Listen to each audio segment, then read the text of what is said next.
बिस्मिल्लाहिर्रहमानिर्रहीम। अस्सलाम वालेकुम। मैं हूँ इब्ने आदम तसरूरी और आप मेरा यूट्यूब चैनल देख रहे हैं पाकिस्तान ऑनलाइन। सबसे पहले तो गुजारिश है कि इस चैनल को सब्सक्राइब कर लें। आज हम बात करेंगे एक्सरसाइजेज़ के बारे में। कौन सी एक्सरसाइज हैं जो घर पे रहकर आप कर सकते हैं और चाको चौबंद और सेहतमंद रह सकते हैं। इनमें पहले आपको ये एक्सरसाइज करनी पड़ेगी जिसमें हाथ ऊपर तक, कंधे से पीछे तक ले जाकर फिर नीचे लाने होते हैं। ये एक्सरसाइज आपको 50 बार करनी चाहिए। शुरू में आप कम तादाद में भी कर सकते हैं ताकि आपको प्रॉब्लम ना हो। आहिस्ता आहिस्ता आप इसकी बढ़ा सकते हैं ये नंबर जो है। ये एक्सरसाइज जो है इसके लिए कोई ख़ास वक्त मुकर्रर नहीं है। ये सुबह के वक्त भी हो सकती है, शाम को भी हो सकती है, दोपहर को भी हो सकती है और इसके लिए किसी बड़ी ग्राउंड में जाने की भी ज़रूरत नहीं है। ये सिर्फ आपने एक जगह पे खड़े होकर ये एक्सरसाइज करनी है। इससे आपके कंधे, बाजू और गर्दन के जो पिछला हिस्सा है उसकी वर्जिश होती है। आपके हाथों, कोहनियों में, कंधों में खून की जो गर्दिश है वो रवा दवा रहती है और छोटे मोटे जो होते हैं ना, आपको थकावट का एहसास या कोई हल्की फुल्की कंधे के, गर्दन के साथ दोनों तरफ ना जो दर्द और महसूस होती है थकावट सी, उसका ये बेहतरीन इलाज है कि आप 50 बार हाथ ऊपर तक लेकर जाएं और फिर उन्हें नीचे लाएं। और दूसरी वर्जिश ये है, ये आपने ये भी 50 बार करनी है। ये फुल जो है बॉडी एक तरफ ले जानी है, फिर दूसरी तरफ ले जानी है।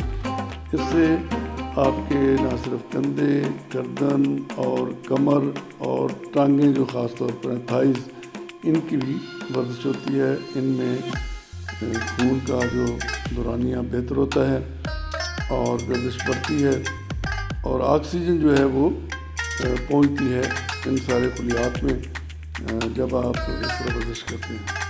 ये वर्जिश भी आपने 50 बार करनी है और इससे आपकी गर्दन का पिछला हिस्सा और कंधों का पिछला हिस्सा, कमर और इवन आपकी जो घुटने हैं उनको भी इसका फ़ायदा होता है, क्योंकि जब आप इस तरह पूरा अपने आप मोड़ते हैं तो आपके घुटनों पे भी इसका अच्छा असर पड़ता है।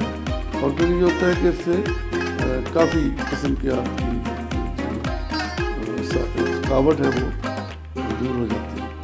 तो इस वर्जिश को भी आपने मामूल बनाना है और ये भी आप दिन में किसी वक्त भी कर सकते हैं। बेहतर है कि ये जो वर्जिशें आपको बताई जा रही हैं ये आप एक ही वक्त में सारी करें। ज़्यादा से ज़्यादा इस पर 7-8 मिनट, 10 मिनट लग जाते हैं, लेकिन इससे आप बिल्कुल फ्रेश हो जाते हैं।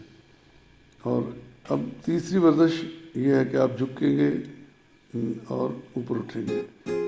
ये वर्जिश भी आपने 50 बार करनी है। इससे आपके ना सिर्फ ये कि कमर और जो कमर की मोहरें हैं और जो जॉइंट है आपका कमर और दोनों टांगों के दरमियान, उसको बहुत फूले, उनको भी फ़ायदा पहुंचता है। ये वर्जिश भी आपने 50 बार करनी है।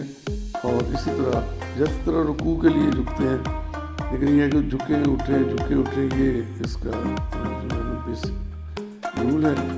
तो ज़रूरी नहीं है कि अगर आप बहुत ज़्यादा नहीं झुक सकते, जितना आप झुक सकते हैं उतना झुकें, लेकिन ये वर्जिश जो है इसको भी मामूल बना लें और 50 बार इसको भी करें।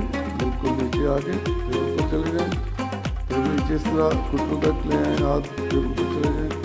ये 50 बार आप ये वर्जिश करेंगे। इससे आपकी सेहत जो है वो यकीनी तौर पर बेहतर होगी और आप एक्टिव रहेंगे। सारा दिन की जो थकावट होती है, ख़ासतौर पर वो लोग जिन्हें बैठकर काम करने की आदत है, उनके लिए ये वर्जिश इंतहाई बेहतरीन है।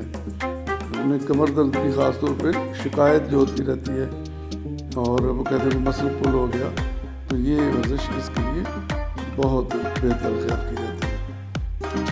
अब इसके बाद एक और वर्जिश आपको बताएंगे और ये है कि आपने पूरा दोनों जो आपके लेग्स हैं उनको ऊपर तक उठाना है, फिर नीचे लाना है। इससे भी कोशिश करें कि 50 बार हो सके। और इससे क्या होगा कि आपके जो टांगे हैं दोनों, उनके पट्टे मजबूत होंगे, उनमें खून का दौरान ہوگا، اور خاص طور پر جو آپ کے چولہے ہیں جس پہ آپ نے ہاتھ رکھے ہوئے ہیں ان کو اس سے بڑا فائدہ پہنچتا ہے۔ تو یہ ورزش بھی 50 بار کر لینی چاہیے، اور اس سے بھی آپ کے جو جسم ہے اس کی تھکاوٹ دور ہوتی ہے۔ تو پھر نہ صرف یہ کہ آپ ایکٹیو رہتے ہیں بلکہ آپ کا نظام دوران خون، آپ کے جو سانس لینے کا نظام ہے، نظام تنفس جسے کہتے ہیں، اور آپ کا اعصابی نظام، اور خاص طور پر آپ کا نظام انہضام، یہ ہر چیز کو